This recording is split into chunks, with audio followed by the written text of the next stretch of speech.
5 juin, Saint-Igor II, le retour. Saint ukrainien. Donc, il est 1096-1147. C'était le prince de Kiev, mesdames et messieurs, le prince de Kiev, Igor II. Et il a régné, il a eu un très long règne de 10 jours exactement, du 2 août 1146 au 2 août jusqu'au 12 août 1146. Bon, alors son règne, ça s'est pas très bien passé, on devine. Il était faible et indécis, pas très populaire, bon, et son cousin, Iziaslav II, prince de Pereyaslav, et fils de Mstislav Ier, le dépose, bah, et le vire, donc du coup, il s'enfuit. Le prince de Kiev, Igor, est obligé de s'enfuir et il s'enlise dans un marais et il se blesse à la jambe. Enfin, c'est horrible. Faut imaginer la nuit, le gars qui est en panique, le type avec des torches et tout. C'est très cinématographique, hein, ce genre de fuite. Et finalement, il est capturé, puis on le jette dans une fosse et puis on le laisse croupir pendant quelques semaines. Et puis il ressort en disant bon bah, enfin, il est libéré avec la promesse. Enfin voilà, il dit ouais, je veux devenir moine.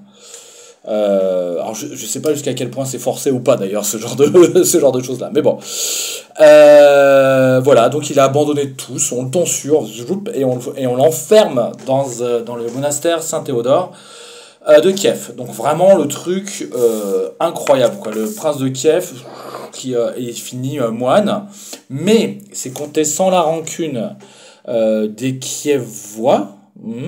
Le 19 septembre 1147, il y a une sorte de rumeur qui se répand, qui dit qu'il veut reprendre le pouvoir. Et comme les citadins l'aiment pas, il y a une sorte de mouvement de foule. La foule rentre dans le monastère et surprennent Saint-Igor II en train de prier devant l'icône de la Mère de Dieu. Et il le chope et il le balance par la fenêtre. Ah, le gars il tombe du balcon, bah, il s'explose en bas, il est mort. C'est pas tout, on le traîne derrière une charrette et on l'expose sur la place du marché, je sais pas, au marché. Je sais pas si vous imaginez le truc hyper morbide, le gars complètement massacré. Voilà, donc c'est un destin assez terrible en fait. Voilà, donc c'est quoi la leçon de cette affaire?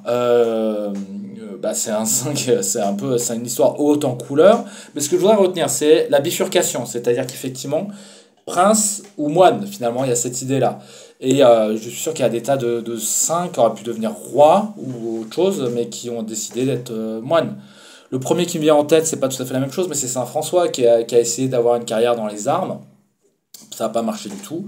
Et du coup, il a bifurqué. Il y a une sorte de passage du pouvoir temporel à quelque chose de plus religieux. Voilà, c'est-à-dire un pouvoir qui est donné dans ce monde et un pouvoir qui est donné dans l'autre monde d'une certaine manière. Enfin voilà. Mais ça suppose une humilité finalement. C'est quelqu'un qui a appris l'humilité, mais alors à la dure. Hein. Ça, c'est le premier truc. Le deuxième truc, c'est que le pouvoir dépasse toujours celui qui l'exerce. Les gens qui sont au pouvoir, ils ont l'impression de maîtriser les choses en fait. Et en fait, non, ça les dépasse complètement. Complètement. Le pouvoir est plus fort qu'eux. Et là, il a beau se faire moine, les gens ne voient lui que le représentant d'un pouvoir de la dynastie des Olgovitch qui détestent.